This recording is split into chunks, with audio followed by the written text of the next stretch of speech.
team, j'espère que vous allez bien, vous avez passé une excellente journée. On se retrouve ce soir, vous avez l'habitude, pour une nouvelle vidéo de pronostics sportifs. Demain, jeudi, trois rencontres, je vais partir sur trois pronostics simples. En France, la Coupe de France, la Coupe d'Angleterre et également un match de Coupe d'Espagne, les demi-finales retour. Juste avant ça, on va forcément faire le bilan de ce qui s'est passé hier. J'étais parti sur un seul petit combiné. Liverpool ou nul à Chelsea, combiné avec Sporting ou nul à Famalicão. Malheureusement, le combiné ne passe pas.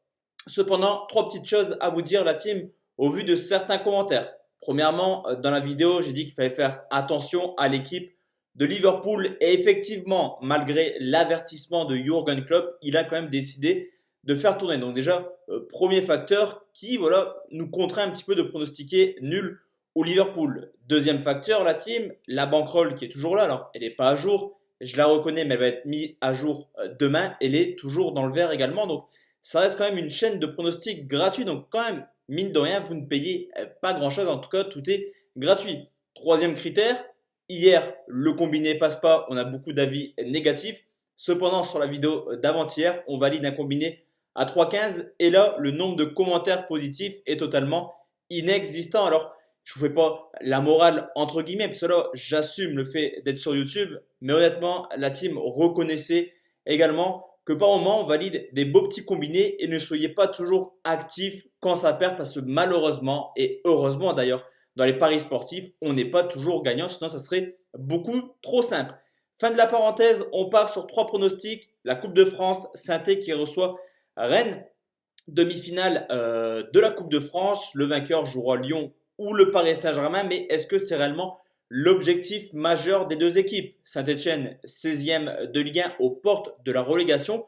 Du côté de Rennes, tout porte à croire qu'ils peuvent espérer aller en Ligue des Champions et ce serait carrément historique pour les Rennais. Est-ce que ce match de Coupe de France est réellement un réel objectif pour les deux équipes? À domicile, on parle beaucoup de Saint-Étienne en mal, mais quand on regarde un petit peu les résultats, tout de même, c'est 17 points pris en 13 matchs, c'est pas non plus déconnant, et 4 petites défaites. Autant que Lyon, autant que Bordeaux ou autant que Monaco, mine de rien, le parcours de Saint-Etienne à domicile n'est pas non plus catastrophique. Rennes, eux, sont extrêmement à l'aise hors de leur base, c'est vraiment une de leurs forces cette année. 6 victoires en 14 matchs, mais si on peut trouver un petit point négatif, forcément, c'est son nombre de buts marqués, l'une des plus mauvaises attaques. Alors au niveau de l'état de forme, on a forcément deux équipes qui sont totalement différentes. Saint-Etienne perd quasiment tous ses matchs en ce moment. Un point pris sur les 6 derniers matchs, au contraire de Rennes qui reste sur 2 victoires de suite en Ligue 1, qui a plutôt un beau parcours dans l'ensemble de 2020. Mais dans le jeu, je trouve que Saint-Etienne n'est clairement pas ridicule et en tout cas mériterait plus de points qu'il n'a actuellement. Au contraire de Rennes qui a plutôt des victoires un petit peu à l'arraché et clairement le Stade Rennais qui était plutôt ambitieux en début de saison, c'est un petit à petit. Des deux côtés, il y a énormément d'absents. Et ce qu'on peut remarquer également, c'est que Rennes n'y arrive pas trop à Saint-Etienne. Il faut remonter en 2011 pour retrouver trace d'une victoire de Rennes à Saint-Etienne. Je pense que le match sera extrêmement serré entre les deux équipes et que ça va se jouer un petit détail. Autant prendre la cote la plus haute. Saint-Etienne se qualifie pour la finale, c'est coté 1,95. Deuxième rencontre, direction l'Angleterre. Derby County qui reçoit Manchester United, les huitièmes de finale de la FA Cup, avec une équipe du Derby qui n'a clairement plus que la coupe pour finir sa saison. 10 points d'avance sur les relégables en Championship, 10 points de retard sur les leaders, donc clairement plus rien à espérer pour Derby County et qui a surtout un bilan à domicile monstrueux, 9 victoires, 7 nuls pour seulement 2 petites défaites. Du côté de Manchester United, on parle beaucoup d'eux en mal cette année, cependant toujours qualifié en Europa League, 5e de Première Ligue, à seulement 3 points d'une place en Ligue des Champions, et également qualifié en 8e de finale de la Cup. Cependant, là aussi, à l'extérieur, c'est un petit peu moyen. 4 victoires en 14 rencontres. Derby County a clairement la tête à la coupe en ce moment. En témoignent ses résultats assez moyens en championnat. 2 victoires, 2 nuls, 2 défaites sur les 6 derniers matchs.